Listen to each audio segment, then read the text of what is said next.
Andre, how you doing? Jason Dumas, Crown Force Sports. Can you just walk us through what led you back here to Golden State? How did those conversations take place, and how excited were you about it, and just how did we get to this point? Yeah, it was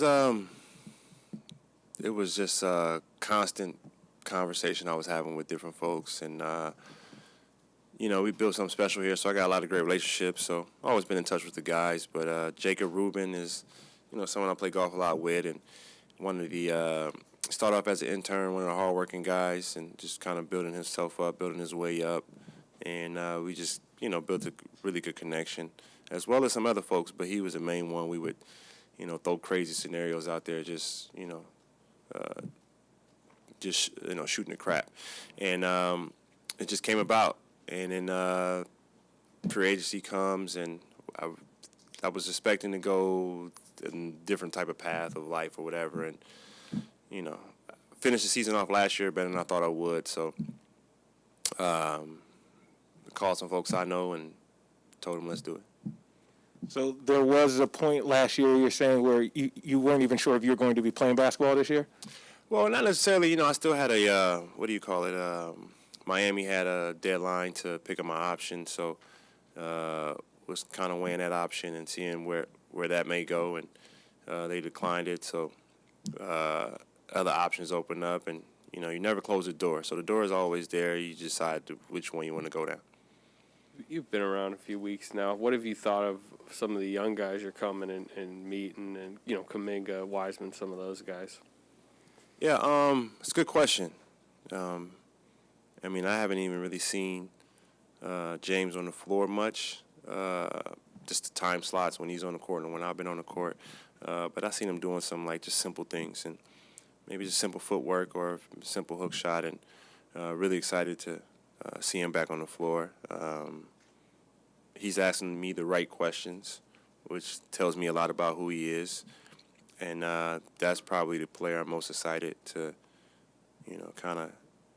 there's a lot that goes into being whatever they call it now, superstar player or living up to the hype of being the number one pick. And he's asking the right questions to want to be that great. And but there's a lot that comes with it, and being that young, you really don't know. But I'm really excited to be along that, whatever my short period of time with him is, to help him get there, and I think he will get there, and understanding how important patience is, and just taking it one step at a time, and I think most importantly, just making sure that he enjoys playing in the NBA. If anybody watches Ted Lasso, the former player, he was saying, you don't know shit sitting on this side of the table watching and saying what your expectations of someone else is, and you've never done what they've done. You don't know what it takes, and there's a lot of expectations in how a player should act and how many points you should score, or how many times you touch the ball. All those things are, just can be heavy bearing on a guy trying to please everyone. And before long, you'll realize your career is over, and you spent your whole time trying to prove people wrong instead of just enjoying the journey. So making sure he has fun playing basketball is what I'm getting to. Hi, Andre. Janie McCauley from AP. Good to see you. Clay was just in here, and you were there the last time he played a game, and he was reflecting on how well he was shooting in those finals and defending as well. And just, I know what you just said about not knowing what somebody's gone through, but here's a guy who has rehab for 2 years, and he just said he's going to play till he's 40 and be a great shooter again. Can you admire what this guy's rehab has been like for 2 years, and to get back to being the Clay we know? Yeah, well, that's a funny statement. He'll play till he's 40. I got him into an investment that he doesn't have to play till he's 40. But the way he is, he's one of those guys where there's very few players who it doesn't matter if you pay them $200 million or $2,000. They're going to prepare the same way. They're going to love the game. They're going to play just as hard, and he's one of those guys. So the money isn't the reason why he plays, and I think That's why you see his commitment. That's why you see him not falter, not waver throughout this period. I mean, obviously you have good days and bad days, but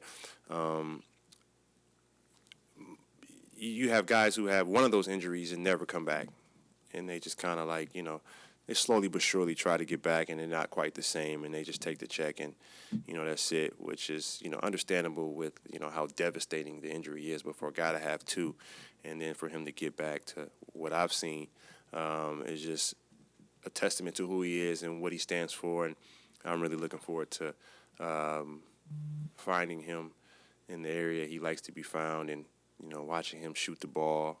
And I have this thing where I just really enjoy feeding him and like making sure he catches it a certain type of way. And I'm sure we have plenty of those moments this upcoming season. Andre, quick follow-up. Andrew Wiggins insists he will. Oh yeah, thanks. And Andrew Wiggins insists he will stick to his beliefs, which right now don't include a vaccination. And what are your thoughts on a guy standing his ground? And certainly it could affect all of you being around him, but he's pretty adamant right now. Well, I think we all have to do our homework a little bit better, and that's for all of us. And I've been upset reading about Andrew Wiggins because it's painting the wrong picture. And we're in a day and age now where perception can become reality, and the perception that's going on about him is is hurting his value, and ultimately can affect his the wealth that he accumulates, which is totally unfair. And when you do your homework the way it should be done, you understand there's people who they have an excuse, and then there's people who have actual values, and he's a guy that has values, and he's the type of guy I'll stand by, and he's the type of guy I'll risk being around this situation. Now, I'm vaccinated, and I have an understanding about this, and he has a different understanding, but his understanding is something that I truly respect, and I have a value for how he sees life. And he's the type of guy that I support the whole way, and hopefully we can find a solution, and I think we will. Andre, a couple quick follow-ups on stuff you mentioned already. While we're on the topic of vaccination status, you've been in the conversations with the Players Association for a while now. Do you think there is any point at this year, knowing what's going on in San Francisco and New York especially, where there would be any chance where the Players Union would come in and say, everybody's got to be vaxxed up? Well, I mean, I don't think you can force it upon guys. I just think you can give people options, and I think that's what we try to do at the union, and it's our duty to try to protect our players physically, mentally, emotionally, psychologically. So, you just give guys options and say, I think we have guys who, the majority of our players, I shouldn't say the majority, but all our players have a love for the game. And sometimes we have to relay a message that it's a business side. And, for better or worse, the business side outweighs the love of the game.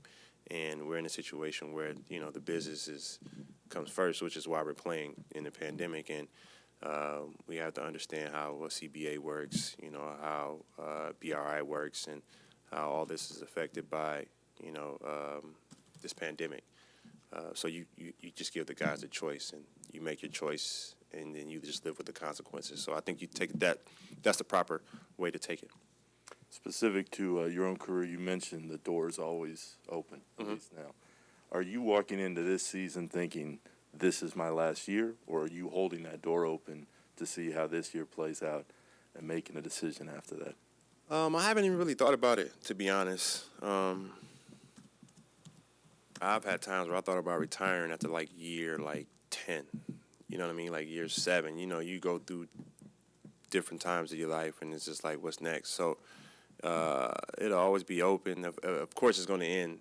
Father Time is undefeated. But I think this year, more than anything, is each day is going to be full of joy. I'm really looking forward to ending the chapter whenever it may end here, underpaid, but we're going to have some fun.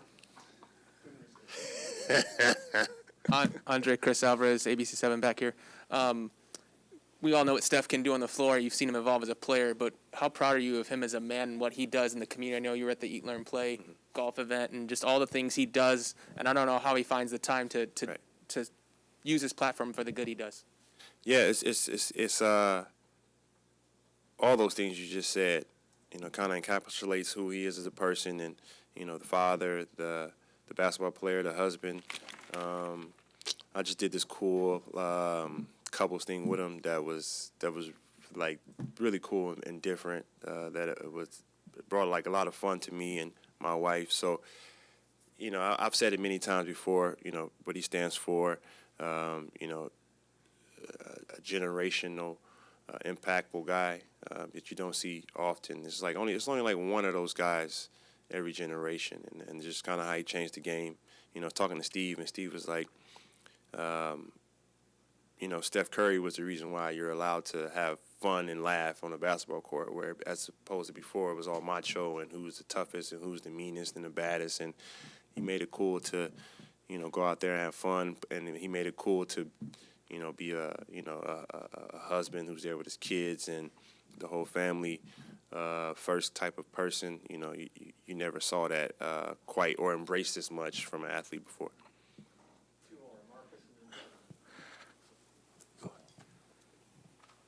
Dre, how different is Clay now than when you left here? He seemed very introspective and also pretty woke suddenly. Yeah, And maybe not suddenly, but because you know better. No, yeah. I wouldn't say suddenly. I think he's just, maturity, and that's just going to happen naturally. But in his situation, he has a little bit more time to reflect. I try to reach out to him as much as possible over the last 2 years, and most of the time, people are, asking how he's doing because they want him back on the court, or, how's the rehab? How far away do you feel? Like, it's all about, their game. But, I'll try to reach out as much as possible in terms of, I'm reaching out because I want you to, just know I'm there as a person. Like, just smile and enjoy it all. We know you're going to be back. Take your time, but also just, enjoy the process of trying to get back. Like, there's a maturity in going through what he went through, and you get a chance to reflect. You get a chance to think about some other types of things in life, and you get to see the bigger picture sometimes.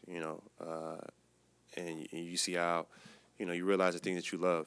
That tells you whether you love the game or not, and the work he's put in shows that he loves the game. But at the same time, he's seen a lot of different things that have gone on, too. You can't forget that. We're going through the pandemic right now. We saw the George Floyd happen and all those things, and then now you're seeing the effects of what happened to George Floyd across society, different companies, and, diversity and inclusion. All those things are happening, and, the basketball can be a distraction, a lot of those things. Well, now he has time to give that some time and give that some thought and give that some action, too. He was also introspective about having grown up, although being black, his dad had a lot of money, and perhaps he didn't see a lot until he got older, but realizes that now. Have you had conversations with him about that and George Floyd and stuff like that? We haven't had that many conversations on that, but we will. I'm pretty sure that we will. I just spoke about it early, like looking forward to the plane rides, looking forward to the bus rides, the locker room chats, so like all those things. And I've been doing a lot of things, and it's for player empowerment. It's not for me. It's for player empowerment. So, guys like Clay, guys like Draymond, like, I need those guys in order to have success with the things that I'm trying to do off the court. So we're going to have plenty of time to dissect and break those things down.